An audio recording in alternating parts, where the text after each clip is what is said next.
Volcano Watch, complete Alaska's weather source coverage as our team tracks a likely Mount Spur eruption. The latest alerts and what you can do to prepare now.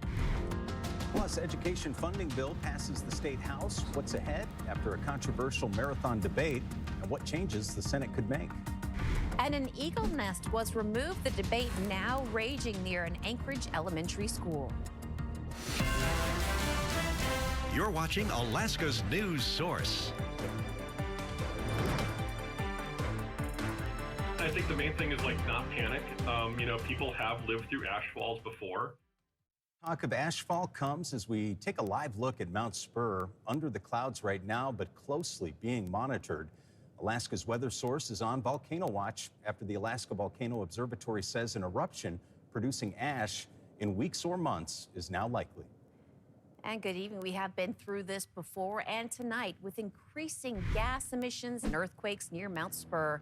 Alaskans are again being asked to prepare for the increased likelihood the volcano will erupt. It's been decades since Spur erupted. We're going to show you some video from the last time back in 1992. Now, before that, it erupted in 1953. Although the volcano may not have directly impacted all of our areas, many parts of Anchorage were covered in ash. And let's begin our coverage with Chief Meteorologist Melissa Fry, who's been keeping a close eye on Spur for months. Yeah, Melissa, you spoke to the Alaska Volcano Observatory today. What changed for an eruption to now be considered likely?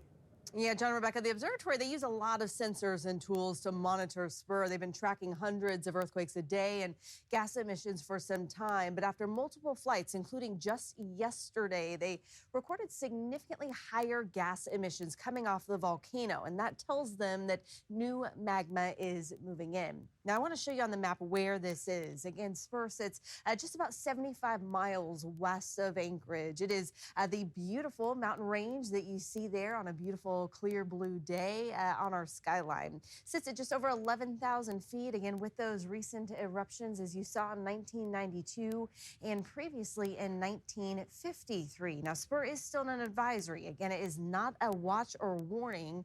Again, there are no signs that this is going to happen in near time, but because of that new magma that has intruded the Earth's crust, the most likely outcome, scientists at AVO tell us, is an explosive eruption. Now, an explosion there is likely, but not necessarily imminent. Again, they do still anticipate additional warning signs before an eruption were to happen. And again, this is just to our west. The first thing that we would look for if an eruption were to occur is the wind. The wind direction and speed is so important when it comes to an ash cloud being put up into the atmosphere, because, of course, that will determine where the ash is headed next. Now, the Alaska Volcano Observatory scientist Dave Schneider told me there is no need to panic, but it is time to prepare. People may remember that 92 eruption, but also more recent in 2009, of course, Mount Redoubt erupted. Schneider discussed what this eruption could be like compared to 2009 and 92. Both of those eruptions had, impacts on aviation. So the location and the difference there really isn't a huge difference in terms of, maybe air traffic in and out of Anchorage and across the North Pacific. In terms of ash fall, one of the differences is that Spur is a little bit closer to the major population centers in the Mat-Su, the municipality of Anchorage. So he says that Kenai Peninsula is a little bit closer to Redoubt versus Spur, and of course, distance matters when it comes to that ash fall. He also explained that we saw significantly more ash in Anchorage in 1992 compared to what was experienced in 2009. So it's really important that you download the Alaska's Weather Source weather app so that you can stay on top of the latest alerts, any information we get, again, any new signs of an eruption happening. We're going to get that to you as soon as possible. John. All right, Melissa, thank you very much. And state emergency management leaders say even without a time frame yet, now is the time to start preparing just in case Spur does erupt. Now, they say get basic home emergency supplies, discussing emergency plans with your loved ones, and familiarize yourself with how to act during an eruption. Now, that includes avoiding going outside if there is ash fall as much as possible, and wearing an N95 mask or other face coverings to help prevent yourself from inhaling ash. Also, try to keep ash off of your skin, and if you have pets, keep them inside as much as possible so that they're not exposed. State leaders also say right now they do not expect interruptions to last for an extended period of time. I would hope that Alaskans would just kind of pay attention to the situation, understand the risk and threat, and then if there is some type of eruption, just to kind of take the appropriate steps to protect themselves. We're not anticipating that this event will be something that prolong or damages our infrastructure, has prolonged interruptions to our air traffic or to our ground transportation. So just be aware and take our recommendations on ways that you can protect yourself, and do what Alaskans do best, and that's be resilient. Now, on our webpage and mobile app, we have the latest recommendations where it comes to supplies and what to do in case there is an eruption. Well, a mystery in Anchorage. Residents in the Sand Lake neighborhood say that a tree with an eagle's nest in it was cut down. Quinn White went to see what's left of the tree near Kincaid Elementary School. It just makes me mad that somebody's had the audacity to come out here and cut this tree down. A tree standing here just a few days ago, gone. And so is the nest that was once in it. I spoke with one neighbor today who tells me he believes this tree was targeted. I can't say what I want to say. Yeah, we were very upset. You know, it was a targeted tree because it's a federal offense, and it should still be standing, and there should be a nest in it. That's true. Eagles are federally protected.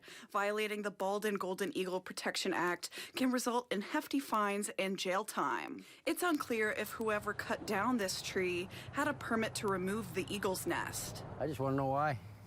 Why would you target one tree, cut it down with an eagle's nest in it that are actively nesting? It's just ludicrous. Who would take down this tree and why remains a mystery. Quinn White, Alaska's news source. And still ahead, the latest developments from the Iditarod Trail, a newly constructed arch created for the winners adds a fresh new element to this year's competition.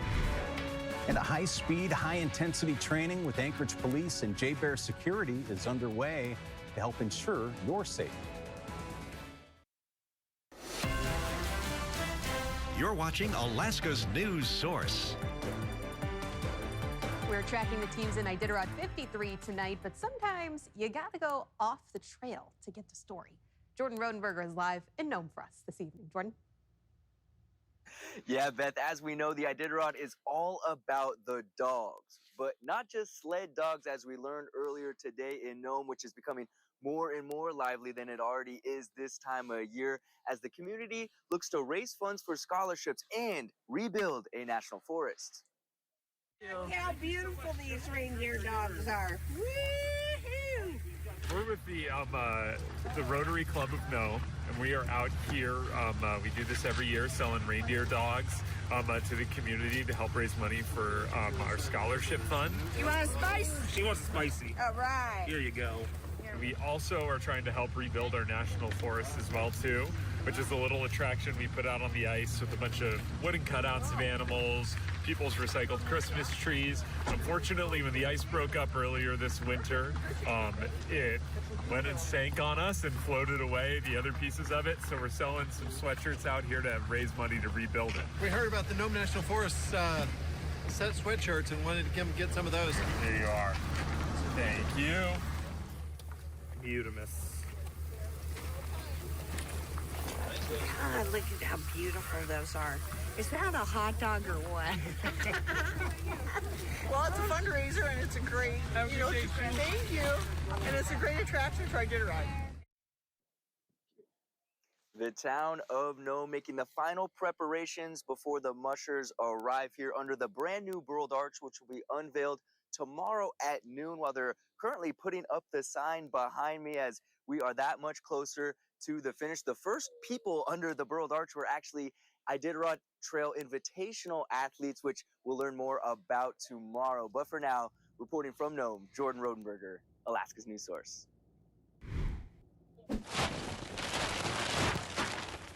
Hey, something to do for racers and the visitors. To the mushers, though, veteran Bailey Vitello seen here making a quick pit stop in Unalakleet this morning. Spent about 10 minutes there grabbing some provisions. You saw that straw, and then moving on toward Shektulek.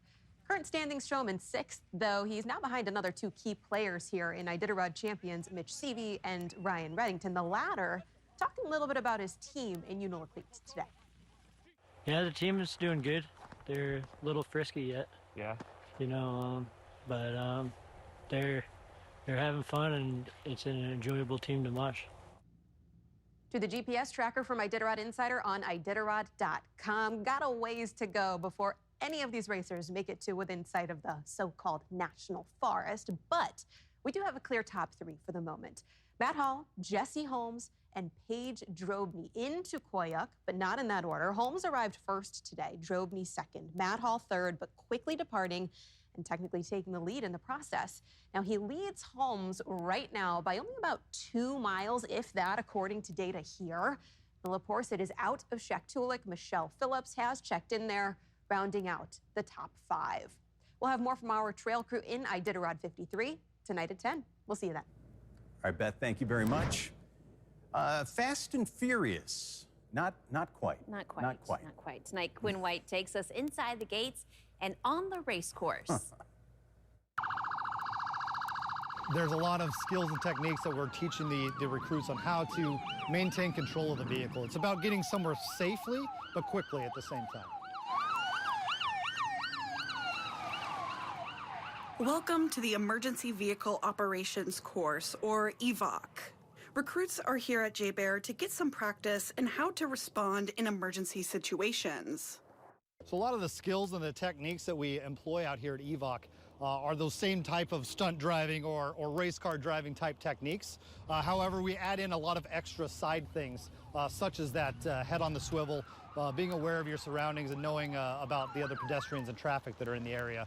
Police recruit Jason Cantor calls it an adrenaline rush, and he says he's ready for action. It truly is a front seat to the greatest show on earth. Every day is a new day. Not one call is the same. And it's a great way to go out there and help people on the worst day of their lives. Burning rubber today, protecting the streets tomorrow. Quinn White, Alaska's news source. Thanks for listening. Click subscribe so you can get the latest podcast from Alaska's news source automatically. And stay up to date with breaking news and in-depth reporting available for free 24/7 with the Alaska's news source app.